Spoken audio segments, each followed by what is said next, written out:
Chapter 4 Ptolemy's Almagest. Around AD 150, Ptolemy used historic and current observations to construct a model of the universe that was prevalent in the minds of kings and laymen alike.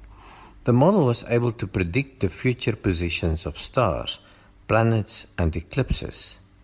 Unlike the philosophy of Pythagoras, Ptolemy's model was based on observation, as written down in the Great Treatise, later named the Almagest by Arabic scholars to mean the greatest. He was impressed by the majesty of the heavens and its attendance in providing days and nights, lights and beauty, times and seasons.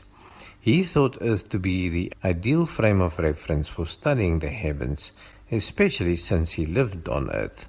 He thus made virtue of necessity and recorded his observations from Earth. Though Ptolemy's geocentric theory of relativity made perfect sense, like Pythagoras, he could not measure C. To be sure, he saw no need for it, as he was a proponent of natural law. René Descartes reasoned he has to exist because he is thinking. Ptolemy figured, as he knew himself to be stationary, it stands to reason the earth below his feet has to be stationary also. If Descartes stated, "I think, therefore I must be dead," we would not have quoted him to impress our friends. Perhaps somebody did write a thesis like that, and indeed we have never heard of him. Nor will quoting him impress anybody.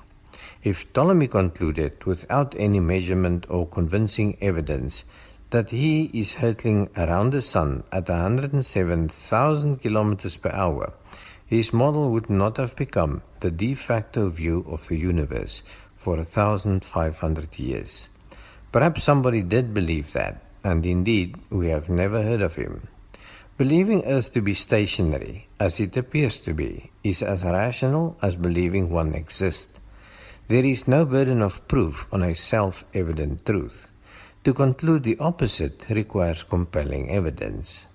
Ptolemy's model was, and some say it is, as observed from Earth, the simplest model. It remained popular with most educated people right until the 16th century. One reason was that most of the educated people of the world, and in particular scientists, were in Europe, which at the time was nominally Christian. Christians have always noted the harmony between Ptolemy's model and Scripture.